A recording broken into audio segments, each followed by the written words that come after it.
Thank you so much for joining us today, Pankaj. Pleasure. If you could tell us a little first about your company.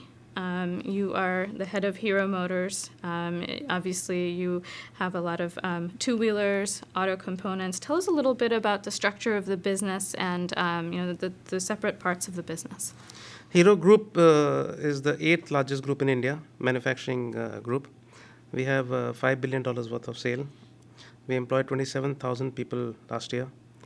And our group has got two ends. One is the front end. That means this thing of bicycle, motorcycles, which go and touch a customer. And then at the back end, where there are parts and services which are working at the back end. Fortunately, group companies are leaders in bicycle. We claim to be the world largest maker. Motorcycle was also a very large company. And our parts making is about $1.2 billion of sale last year. Now, in part making, I'll share with you that because again, the Hero cycle, Hero Honda motorcycle touch a customer that we know. But in the part making companies, we have a joint venture with Showa of Japan. We are market leaders in the country.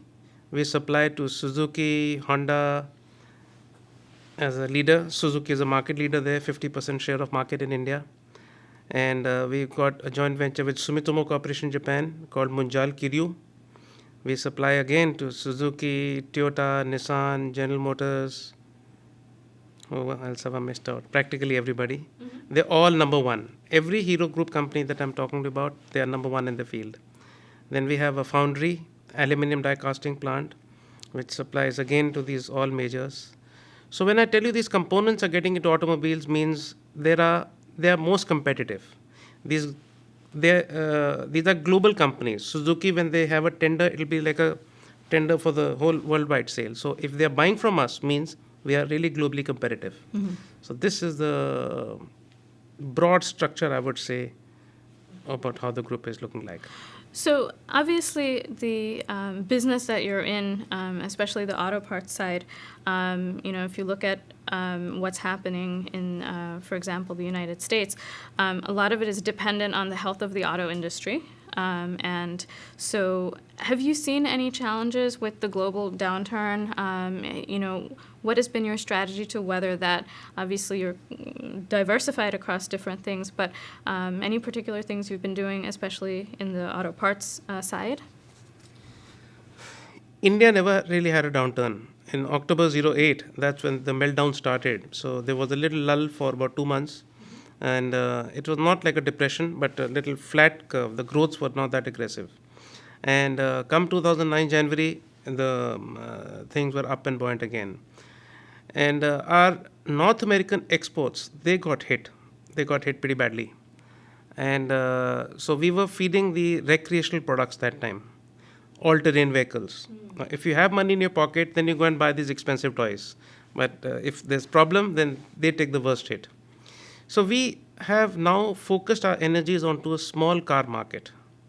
Indian market is 2 million units per year, going to be 4 million units a year, and going to be 6 million units a year in the coming next 2 plus 2 years.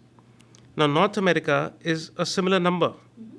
So, but then North America is a huge market. I mean, luxury cars and big cars and all that vans. But India is a small car market. So that's where our focus is. That's where it is going. This segment that I just talked to you about, it's $16 billion worth of market size going to go to $125 billion worth of market size. It's a big jump. So we are focused there. We are laser sharp focused. Mm-hmm. Hero has got the best technology partners. From Germany, we got ZF. It's a 13 billion euro company. Sumitomo, as I told you just now, Showa Japan, Honda Foundry, all these are technology partners. So when I go to a customer, then they believe in the technology with the partner and a low-cost manufacturing ability. Okay. Tell me a little about that small car marketplace. From a consumer side, what do you see in terms of consumer trends in India? What are they looking to buy? What do you see in that space? Consumer trend is very clear. A bicycle person goes to motorcycle, and a motorcycle person goes to a car. So when the jump is from 2-wheel to 4-wheel, he's looking at somewhat basic car. He's looking at spending not that dramatically away. He wants to spend both in fixed cost and in running cost. So fixed costs, I mean, if he buys today, he has to pay in 36 months or 40 months. So that is a installment that he has to pay, and then the running cost. So based on all these constraints, it is a small car market, compact car market, not really feature driven. It's pretty price driven Okay. market. In the U.S. And other countries, credit is a big part of that, right? So when you buy a car, a lot of people buy on credit. They take a loan. Do you see that increasing a lot in the Indian market? Obviously, the idea of consumer credit is much more relatively recent. It's not so much that they couldn't get it, but there was this idea that you paid for stuff with money that you had. So have you seen a huge shift in that mindset in India in recent years? Yeah. India will have to be divided into rural and urban. Okay. Now, urban is pretty much European, North American. They wear the Xenia suits and whatever. And over there, it is installment. It is you buy on financing. And people spend more than what they can, what they are capable of. I mean, anyway, that is boiling down to finance. But the rural markets in India, they behave a little differently. They don't want to carry a risk for the family. They don't want to have any exposure back home. So will you believe it? The big growth which is coming from the rural areas, that is on cash. There's a little bit of financing. So say 70% of the urban is finance, 30% is non. In the villages, it's the other way around. Wow. So it's a very different, two totally separate segments. In this marketplace, in this particular industry, environmental concerns are something that everyone's talking about, pollution, et cetera. Talk a little bit about what your company has done, any shifts that it has made. I think one of the things that you did, you switched to just electric, vehicle, two-wheelers and things like that. Talk a little bit about that aspect of it. Law is driving this segment a lot. So, the carbon monoxide, hydrocarbons, nitrogen oxides, these are under control. They are as per law. So, something called in Indian, Bharat Ratna 1, 2, 3, 4. So, we are at stage 4 now. So, the CO, HC, NOx, they are all as per the law getting controlled. I would say these laws are pretty international. We are very much in line with Europe and North America. And maybe few years running behind that. And we are meeting the norms. All the technology is there to meet the norms. Is it something where you see your company playing a leadership role at all in sort of in this space, green vehicles, et cetera? We have got electric scooters. It's quite a fun vehicle to ride. One doctor, he gave me a ring one day. Oh, Pankaj, I want an electric vehicle. So he said, for who? My people have to come from this place to this place and I need an electric vehicle. And we go to the campus and the doctor's zipping on it. He goes from one place to the other on the electric scooter. It's fun. So it's catching up. Electric scooter, it's had a start. It's getting visibility. I think the big king story should be starting in that also. Okay.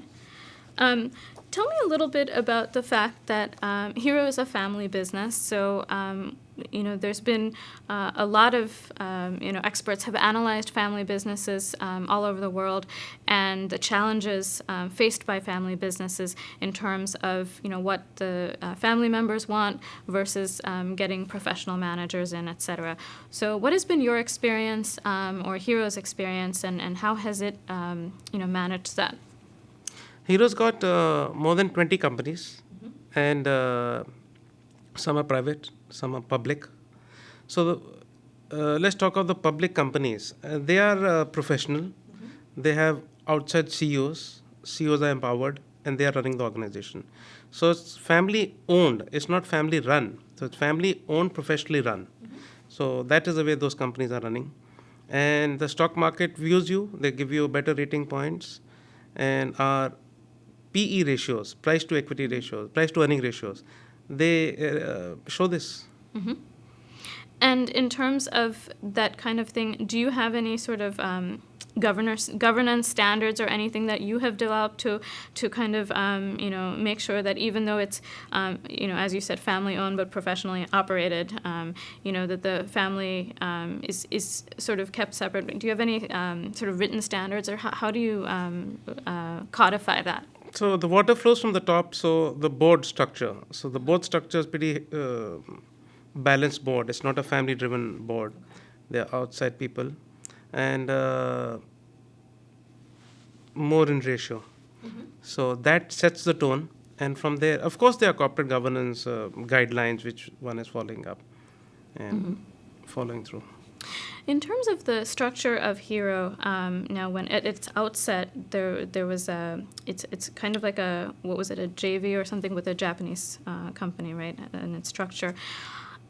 In terms of the R&D, the research and development, do you find that you're doing most of it? Are you sort of Indianizing everything, or is it done abroad? Are you producing your own intellectual property around R&D? So R&D is on product and process. The product R&D is with the Japanese, especially in Hero Honda, and we are nurturing our own R&Ds now. We are having a small setup in Austria, and we have our engineers placed there, close to the customer, and that story is building up now. And the process R&D, the process capability, those IPRs are ours. Okay.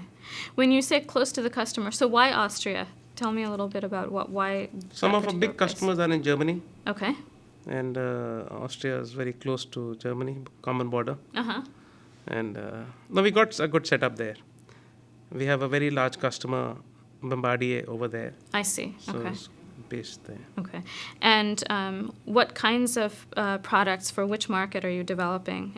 Is it for the small car market there? What kinds of products are you doing the R&D What for? we are doing there is for European products. Okay. If it's Indian R&D, then it's India specific. Okay. So that's different. So that's the parts for European cars, or what kind of components things? Components for European cars. European. Okay.